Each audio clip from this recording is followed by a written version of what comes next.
Assalamualaikum warahmatullahi wabarakatuh. Masih bersama saya Ustazah Khairul Rahma di pelajaran seni budaya kelas 7.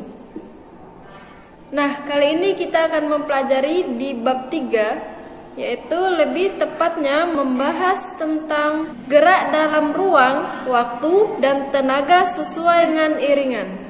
Nah, untuk lebih jelasnya, perhatikan video pembelajaran berikut ini dari awal hingga penutup. Selamat menyaksikan video berikut ini. Nah, kali ini sebelum kita masuk ke materi, kita bahas terlebih dahulu. Orang-orang Habsyah pada hari raya Idul Adha menari dengan memainkan senjata mereka di hadapan Rasulullah SAW. Banyak anak-anak berkumpul di sekitarannya karena ingin menonton tarian mereka.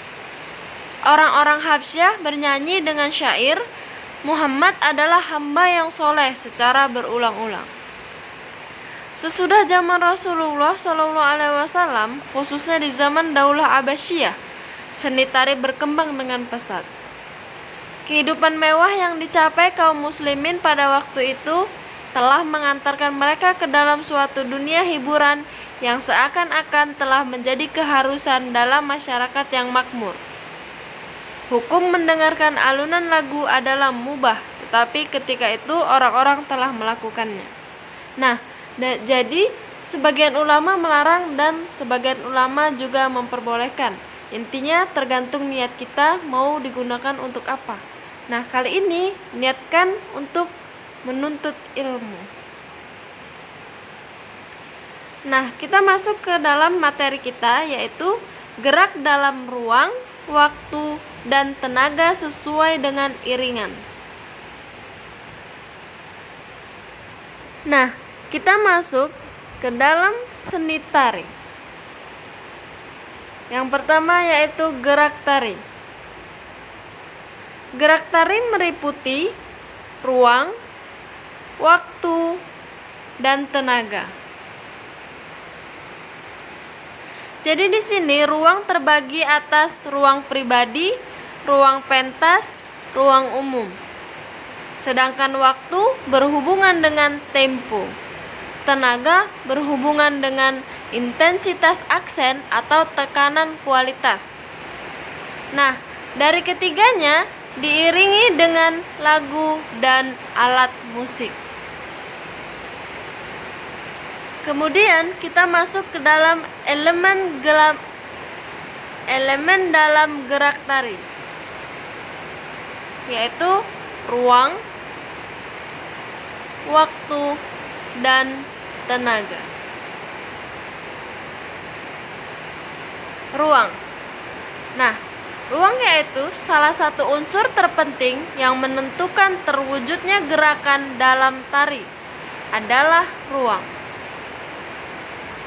Kemudian kita masuk ke dalam ruang dibedakan menjadi ruang pribadi, ruang pentas, atau ruang umum. Menurut Sal Murgianto,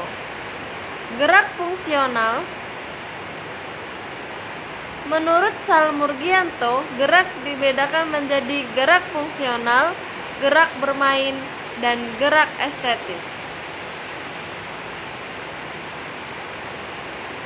Kita masuk ke dalam pengertian ruang pribadi. Nah, jadi di sini ruang pribadi yang diciptakan oleh penari dan berhubungan langsung dengan penari.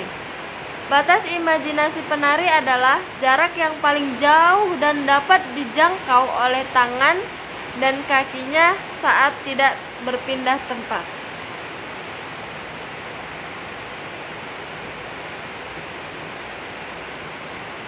Ruang pentas atau ruang umum, wujud ruang yang nyata dan tempat penari melakukan gerakan.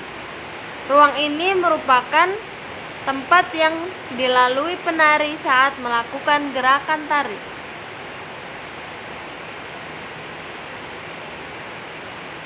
Kita lanjut tentang di sini ada sekilas tentang pojok seni. Itu ada garis, volume, arah, level, dan fokus. Kemudian kita bahas sekilas tentang garis. Garis yaitu kesan yang timbul setelah menggerakkan tubuh dengan membentuk garis tubuh di luar garis tubuh yang alami. Yang kedua yaitu volume. Volume yaitu besar kecil jangkauan gerak dalam ruang digunakan penari.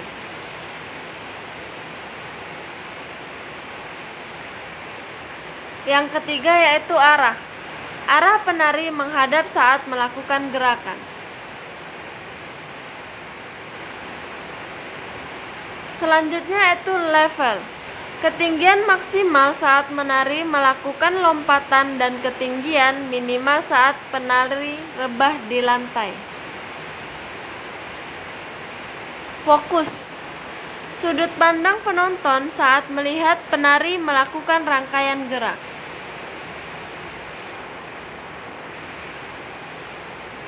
Nah, kita akan membahas pengertian gerak estetis.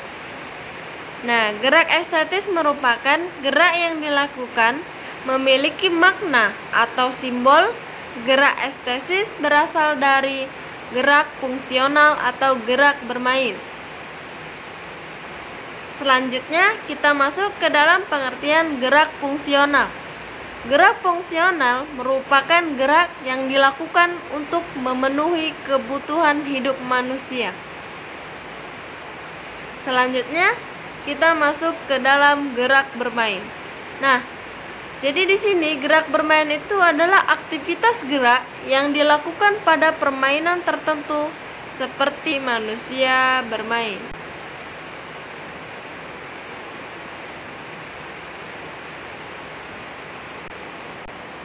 Selanjutnya yaitu waktu. Semua gerak yang dilakukan dalam tari membutuhkan waktu, baik gerak estetis maupun gerak fungsional. Selanjutnya kita masuk ke dalam tenaga. Dalam gerakan tari membutuhkan tenaga. Gerakan tari dengan intensitas tinggi menggunakan tenaga yang kuat.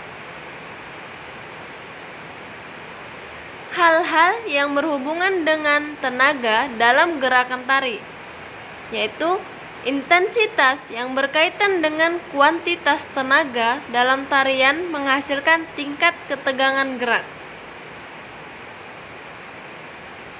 Aksen atau tekanan yang muncul ketika gerakan tari dilakukan secara tiba-tiba dan kontras.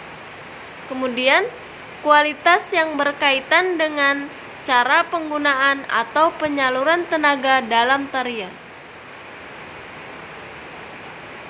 Gerakan tari tidak dapat dihasilkan melalui tenaga, karena tenaga merupakan kekuatan untuk mengawali atau mengendalikan dan menghentikan gerakan tari. Nah, jadi di sini gerakan tari itu terdiri atas gerakan ruang, waktu, dan tenaga.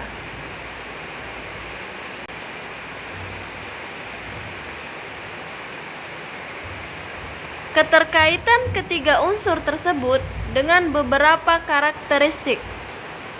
Yang pertama, menggunakan tubuh manusia sebagai instrumen dan gerak sebagai mediumnya.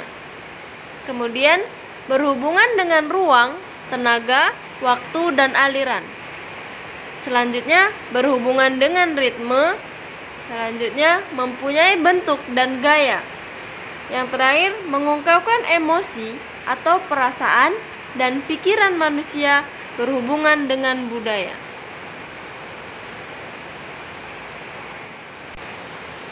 Terima kasih karena sudah memperhatikan. Jangan lupa untuk mengerjakan tugasnya ya.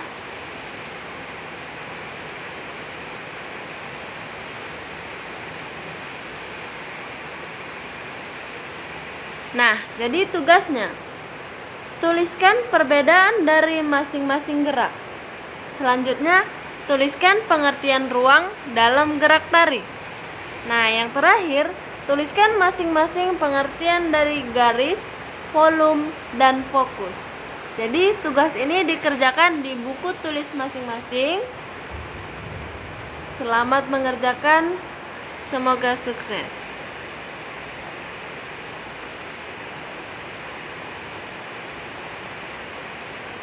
Terima kasih karena sudah memperhatikan videonya. Jangan lupa mengerjakan tugasnya. Selalu semangat.